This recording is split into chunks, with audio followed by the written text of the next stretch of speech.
లోనే ఉండాలి, ఇంకెక్కడ ఉండకూడదు. ప్రశ్నించేవాడు జన సైనికుడే అయి ఉండాలి. అది కూడా ఎక్కడ ప్రశ్నించే జన సైనికుడు ప్రతిపక్షంలో ఉన్నప్పుడే ప్రశ్నించాలి. అది మళ్ళీ ట్యాగ్ లైన్ ఉంది. ఇంకోటి, పాలకపక్షం వచ్చిన తర్వాత ప్రశ్నించకూడదు. ప్రశ్నించాడని రామారావు అనేటువంటి కొవ్వూరు చంద్రని సస్పెండ్ చేశారు. ఎవరైనా సరే తెలుగుదేశం పార్టీని కానీ ఎవరైనా ప్రశ్నిస్తే తొక్క తీసి సస్పెండ్ చేస్తున్నారు. అంటే ప్రశ్నించేటువంటి వ్యక్తి జనసేనలో ఉండాలి, నెంబర్ 1 కండిషన్. నెంబర్ 2 కండిషన్, జనసేనలో ఉన్నటువంటి వ్యక్తి అపోజిషన్లో ఉండాలి, నెంబర్ 2 కండిషన్. పాలకపక్షంలో ఉంటే ప్రశ్నించకూడదు. నెంబర్ 3 కండిషన్, ప్రశ్నించేటువంటి తత్వం మన దగ్గరే ఉండాలి. వేరే ఎవడన్నా ప్రశ్నిస్తే కేసులు పెడతాం, వేరే ఎవరైనా ప్రశ్నిస్తే ఉపా చట్టం పెడతాం, వేరే ఎవరైనా ప్రశ్నిస్తే నక్సలైట్ అన్నాడు. నేనేమంటానంటే, ఉప ముఖ్యమంత్రి గారు, ఆంధ్రప్రదేశ్ రాష్ట్ర ప్రభుత్వం, మీరు ఈ 4-5 రోజుల నుంచి చేసిన విన్యాసాలు ప్రతి ఒక్క ప్రజాస్వామ్యవాది యొక్క మనసుని హర్ట్ చేసింది. ప్రతి ఒక్క సామాన్యురాలు, ప్రతి ఒక్క గృహిణి, ప్రతి ఎలైట్ పీపుల్, ప్రతి సమాజం మిమ్మల్ని చూసి చీదరించుకుంటుంది. మీ సామాజిక వర్గాలు మిమ్మల్ని చూసి చీదరించుకుంటున్నాయి. పవన్ కళ్యాణ్ గారు మిమ్మల్ని చూసి చీదరించుకుంటున్నాయి. జన సైనికులు మీ కార్యకర్తలను చూసి చీదరించుకుంటున్నాయి. నిన్న మొన్నటి వరకు పోలీస్ స్టేషన్ల మీద పడి ఎగబడి కొట్టారు. ఎందుకు? దాంట్లో రిమాండ్ యాక్సెప్ట్ చేస్తారో లేదో డౌట్. ఈ కేసులో ఉగ్రవాద చర్యలు కేసు పెట్టారు కాబట్టి రిమాండ్ ఖచ్చితంగా యాక్సెప్ట్ చేస్తారు కాబట్టి కొట్టాల్సిన అవసరం లేదుగా. రావణ్ణి రిమాండ్కి వెళ్ళిపోతాడు. I'm very happy.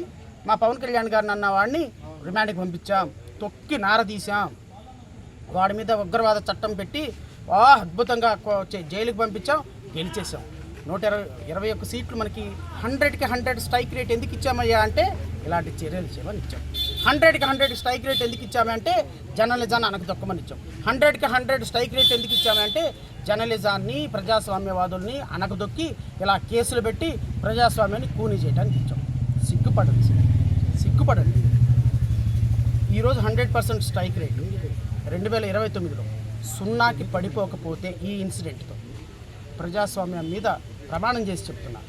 ఉప ముఖ్యమంత్రి పవన్ కళ్యాణ్ ఈరోజు రాష్ట్రంలో చేసినటువంటి మారణ కాండ ఇది ఒక చరిత్రకి, ఒక చీకటి రోజుకి ప్రత్యక్ష సాక్ష్యం. సో కాబట్టి రావణ్కి సంబంధించినటువంటి ఫైట్ కంటిన్యూ అవుతుంది. నేను రాష్ట్ర ప్రభుత్వానికి మరొకసారి విన్నపం అనండి, రిక్వెస్ట్ అనండి, ఛాలెంజ్ అనండి. నేను మళ్ళీ చెప్తున్నా, పిరికి పంద చర్య చేశారు మీరు ఈరోజు. జడా శ్రావణ్ కుమార్ అనేటువంటి వ్యక్తి ఒక సాధారణమైన లాయర్గా రాష్ట్ర ప్రభుత్వం మీద ఈరోజు విజయం సాధించాడు. ఈరోజు మీ ముందు నిలబడ్డాడు. మీరు ఓడిపోయారు. మీరు ఎందుకు ఓడిపోయారు చెప్పనా? ఉగ్రవాద కేసు పెట్టి ఓడిపోయారు. సో నేనైతే ఖచ్చితంగా చెప్తున్నా, ఈరోజు రిమాండ్ ఇచ్చినా మేము ఫీల్ అవుతాం. ఎందుకంటే మేము ఆల్రెడీ నైతికంగా గెలిచాం. బెయిల్ ఇచ్చిన పోరాటం కొనసాగుతుంది. రావణ్ణి బయటకు తీసుకొచ్చేంత వరకు, ప్రజాస్వామ్యాన్ని నిలదొక్కేంత వరకు, రిస్టోర్ చేసేంత వరకు కొనసాగుతుంది. ఈరోజు బెయిల్ వస్తుందో రాదో నాకు తెలియదు. న్యాయమూర్తి గారి యొక్క డిస్క్రిప్షనరీ పవర్, వారు జడ్జిమెంట్ ఇచ్చిన తర్వాత మాట్లాడతారు. మేమైతే వాదనలు సమర్థవంతంగా గెలిపించాం. బెయిల్ వస్తుందా రాదా, కన్సిడర్ చేస్తారో చేయరా, న్యాయస్థానాలు యొక్క ఇష్టం. ఏది జరిగినా రావణ్ కోసం న్యాయస్థానాల్లో పోరాటం కొనసాగుతుంది, ప్రజాస్వామ్యం కోసం పోరాటం కొనసాగుతుంది. ఫైనల్గా రావణ్ కోసం మాట్లాడినటువంటి గౌరవ మాజీ ముఖ్యమంత్రి గారికి ధన్యవాదాలు. మొదటిసారిగా రావణ్ యొక్క అరెస్టును ఖండించినటువంటి వైఎస్ఆర్సీపీ వారి శ్రేణులకి హృదయపూర్వకంగా ధన్యవాదాలు తెలియజేస్తున్నా. అట్లీస్ట్ మీరు సోషల్ మీడియాలో అయినా ఖండించి నమ్మండి. Thank you so much.